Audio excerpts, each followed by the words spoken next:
Welcome to my channel SLG practical. আজকে আমি দেখাবো 11 ক্লাস অর্থাৎ একাদশ শ্রেণীর ভূগোলের যে প্র্যাকটিক্যালের বই আছে সাঁতরা পাবলিকেশনের, যার লেখক হলেন শঙ্কর হাজরা এবং গৌতম কুমার বেরা। এই সাঁতরা পাবলিকেশনের বই উচ্চ মাধ্যমিক পরীক্ষাগারে ভূগোল, এই প্র্যাকটিক্যাল ওয়ার্কবুক, অর্থাৎ স্কুল থেকে স্যাররা যে বইটা কিনতে বলে প্র্যাকটিক্যালের জন্য, এটা বইয়েরও কাজ করে আবার প্র্যাকটিক্যাল খাতারও কাজ করে।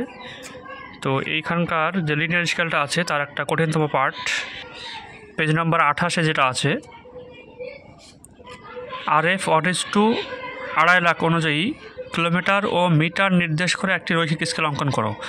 এখানে কিন্তু প্রাইমারি ডিভিশন এবং সেকেন্ডারি ডিভিশন অর্থাৎ মুখ্য ভাগ এবং গৌণ ভাগ কত হবে সেটা কিন্তু দেওয়া নাই। আবার তার সঙ্গে টোটাল স্কেল অর্থাৎ মোট রৈখিক স্কেল সেটাও কিন্তু দেওয়া নাই, যেগুলো আগের অঙ্কতে দেওয়া রয়েছে। অর্থাৎ 11-এর কাছে এটা খুবই কঠিন একটা কোশ্চেন। তো এটার আমি সমাধান করেছি, তোমরা ভিডিওটা সম্পূর্ণ দেখবে। তো এখানে সমাধান করার জন্য এই কিলোমিটার আর মিটার নিজের ইচ্ছা অনুযায়ী ধরে নিতে হয়, যেখানে অঙ্কটা ঠিকঠাক ক্যালকুলেশন হবে এবং ছবিটাও ঠিকভাবে অঙ্কন করা যাবে। আমাদের মেন উদ্দেশ্য হচ্ছে ছবিটা সঠিকভাবে অঙ্কন করা, তো আমাদেরকে সেই অনুযায়ী মানটা ধরতে হবে। তো এখানে স্টেপ 1-এ আমি দেখাচ্ছি ক্যালকুলেশন ফর প্রাইমারি ডিভিশন, এটা লিখে নেবে, অর্থাৎ বাংলায় লিখবে মুখ্য ভাগের হিসাব নিকাশ। তো প্রথমে যে RFটা আছে 25-এর পর 4খানা শূন্য, অর্থাৎ 2.5 লাখ এত সেমি ভূমিভাগের দূরত্ব মানচিত্রে প্রকাশ করে 1 সেমিতে। এটা লিখতে হবে, এই লাইনটা ফিক্সড, প্রত্যেকটা অঙ্কে লিখতে হবে। এত সেমি ভূমিভাগের দূরত্ব মানচিত্রে প্রকাশ করে 1 সেমিতে, তাহলে ঐকিক নিয়মে 1 সেমিতে কত করবে 1/2.5 লাখ সেমি। আর এখানে আমি হিসাবের সুবিধার জন্য ধরে নিয়েছি 5 কিমি। 5 কিমি ধরলে অঙ্কটা ঠিকঠাক আসছে। এটা 2-1 বার কম বেশি দেখতে হবে, 2 দিয়ে 3 দিয়ে 4 দিয়ে 5 দিয়ে 6 দিয়ে দেখতে হবে, যেটাতে ঠিকঠাক মান আসবে, যাতে ছবিটা সঠিকভাবে আঁকা যায়। তো সেই রকম একটা মান ধরতে হবে। আমি এখানে 5 কিমি ধরে নিয়েছি, অর্থাৎ এটা সেমিতে করলে কত হবে 5 লাখ। তাহলে 5 লাখ সেমিতে ভূমিভাগের দূরত্ব মানচিত্রে প্রকাশ করে কত 1/2.5 লাখ × 5 লাখ। তাহলে এটা 5 লাখ সেমিতে করে নিয়েছি, এটাকে ভাগ করলে হবে 2 সেমি। এটা আমার স্টেপ 1-এর কাজ কমপ্লিট হলো, আমার মানটা আসলো 2 সেমি।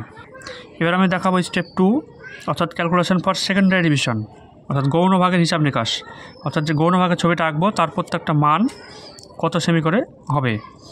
তো এখানে হচ্ছে আমার যে এইটার ফার্স্ট লাইন, এই 5 কিমি বা 5 লাখ সেমি, এটাকে আমি সেমিতে করেছি বা কিমিতে দেখিয়েছি, যেহেতু এখানে অঙ্কতে বলেছে যে একটা পার্ট হবে কিমিতে আর একটা পার্ট হবে মিটারে।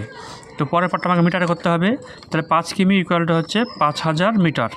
5 কিমি ইকুয়ালটা হচ্ছে 5000 মিটার, কারণ আমরা জানি 1 কিমি সমান 1000 মিটার। তাহলে এইখানে আমাদেরকে দেখাতে হবে একই লাইনটা, এই লাস্টের লাইনে লিখে নেব যে 5000 মিটার ভূমিভাগের দূরত্ব মানচিত্রে প্রকাশ করে কত, লাস্ট যে মানটা পেয়েছি 2 সেমিতে, অর্থাৎ আমি লাস্টেকার এই লাইনটাই তুলে নেব এখানে। তারপরে 1 মিটার ভূমিভাগের দূরত্ব মানচিত্রে প্রকাশ করে 2/5000 সেমি। আর এখানে হচ্ছে আমি হিসাবের জন্য, যেখানে এরা বলেছে মিটারে করতে, আমি মিটারটা ধরে নিয়েছি 2500 মিটার, অর্থাৎ 2500 মিটার ভূমিভাগের দূরত্ব মানচিত্রে প্রকাশ করবে কত 2/5000 × 2500। এটাকে ক্যালকুলেশন করলে হবে 1 সেমি হবে, অর্থাৎ সেকেন্ডারি ডিভিশনের মান প্রত্যেকটার মান হবে 1 সেন্টিমিটার করে। স্টেপ 3-তে হচ্ছে মোট রৈখিক স্কেল। আমি যে স্কেলটা অঙ্কন করবো তার ডিস্ট্যান্স বা দূরত্ব কত হবে। এখানে হচ্ছে পিডির যে মানটা পেয়েছি 2 সেমি, এর সঙ্গে আমাকে যেহেতু টিএসটা বলা নাই বা টোটাল স্কেল বলা নাই, তার জন্য আমাকে আমাদের খাতার মাপ অনুযায়ী 10 বা 12 সেমিতে বা 14, ভালো হয় 12 বা 14 সেমি অঙ্কন করলে। তো এখানে হচ্ছে আমি 6 দিয়ে গুণ করেছি, 2কে 12 সেন্টিমিটার নিয়ে নিয়েছি, এটা হচ্ছে সবথেকে ভালো মান। তাহলে 6 × 12 সেমি, আর যেটা যে গুণ করবো সেটা হচ্ছে মুখ্য ভাগের সংখ্যা। তাহলে মুখ্য ভাগের সংখ্যা হচ্ছে 6টা।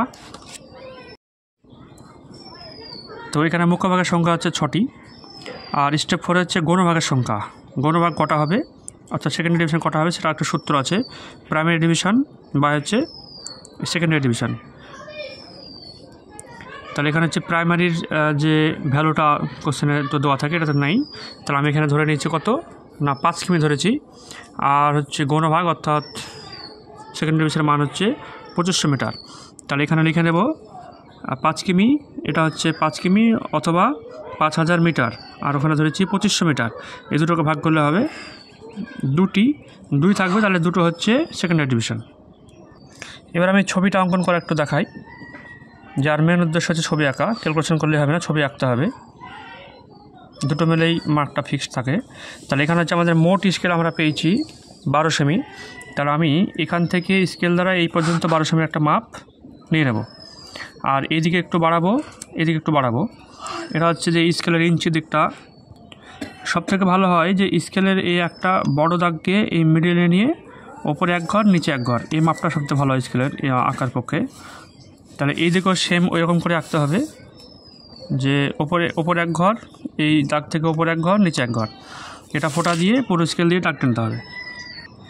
তারপরে হচ্ছে দেখতে হবে মুখ্য ভাগের সংখ্যা কটা। এখানে মুখ্য ভাগের সংখ্যা 6টা। তাহলে যেহেতু এটা 12 সেমি আছে, তাহলে এটাকে আমি 12 সেমি পুরো দাগ নিয়ে নেব। এবার হচ্ছে ভাগ করলে 2 করা হবে, তা 2, 4, 6, 8, 10, 12 আমি ফোঁটা দিয়ে নেব। তারপরে আমি সেট স্কেল দিয়ে বসে বসে বসে এই দাগগুলো টানবো। যখন দাগ টানা কমপ্লিট হবে তখন স্কেল দিয়ে আবার এটা দাগটা, এই দাগগুলো অর্থাৎ এই পয়েন্ট থেকে এই পয়েন্ট সোজা ভার্টিক্যাল দাগ টানতে হবে। পরপর দাগ টানা হলে দেখতে হবে যে গৌণ ভাগের সংখ্যা কটা আছে। এখানে কিন্তু গৌণ ভাগের সংখ্যা 2টো আছে। তাহলে গৌণ ভাগটা অঙ্কন করার জন্য যেহেতু 2 সেমি 2টো বলেছে, তাহলে এখান থেকে আমি 2 সেমি নেব। তাহলে এখানে 2 সেমি নিলেই মাঝে একটা ফোঁটা দিলেই তো এটা ভাগ হয়ে যাবে এক এক করে। দিয়ে সেট স্কেল দিয়ে আবার এটার সঙ্গে জয়েন্ট দেবো, আবার এটা ভার্টিক্যাল দাগ। এবার রং করার সময়তে একটা উপরে রং করতে হবে, একটা নিচের। যদি উল্টোটাকে করতে চাই যে একটা নিচের একটা উপরে, তাও হবে। তাহলে একটা উপর একটা নিচ, একটা উপর একটা নিচ, এভাবে সব রং করতে হবে। আর লেখার সময়তে এই মিডলটা হবে 0, কারণ হচ্ছে এদিকে মুখ্য ভাগ, এদিকে গৌণ ভাগ হচ্ছে। আর এটা হচ্ছে যেহেতু পিডি বলেছে 5 কিমি আমরা ধরে নিয়েছি, যেটা অঙ্কে দেওয়া থাকে। তাহলে এখানে 5 সঙ্গে 5 যোগ করলে আবার 10, 15, 20, 25 বাড়তে থাকবে। তাহলে এটা 25 কিমি। আর এখানে হচ্ছে এর অর্ধেকটা অর্থাৎ 2.5 কিমি, 2.5 সঙ্গে 2.5 যোগ করলে হবে 5 কিমি। আর এ পার্টটা হচ্ছে মুখ্য ভাগ, তাই এটা লিখে দিয়েছি মুখ্য ভাগ বা প্রাইমারি ডিভিশন। আর এখান থেকে এই পার্টটা হচ্ছে গৌণ ভাগ, লিখে দিয়েছি গৌণ ভাগ বা সেকেন্ডারি ডিভিশন। আর এখান থেকে এটা হচ্ছে লাস্ট হচ্ছে পুরোটা হচ্ছে আমরা 12 সেমি পেয়েছি, তাহলে এখানে লিখে দেবো 12 সেমি। আর নিচে আরেকটা লিখে দেবো, আর উপরে একটা সুন্দর করে হেডিং লিখে দেবো লিনিয়ার স্কেল। পুরোটা মার্জিন দিয়ে খেললে আমাদের কাজ কমপ্লিট। তো আমি দেখালাম সাতটা পাবলিকেশন 11-এর প্র্যাকটিক্যালের ভূগোল প্র্যাকটিক্যালের 28 নম্বর পেজের একটা কঠিনতম সমাধান। সকলে দেখবে আর সঙ্গে থাকবে আরও ভিডিও পাওয়ার জন্য। Thank you for watching.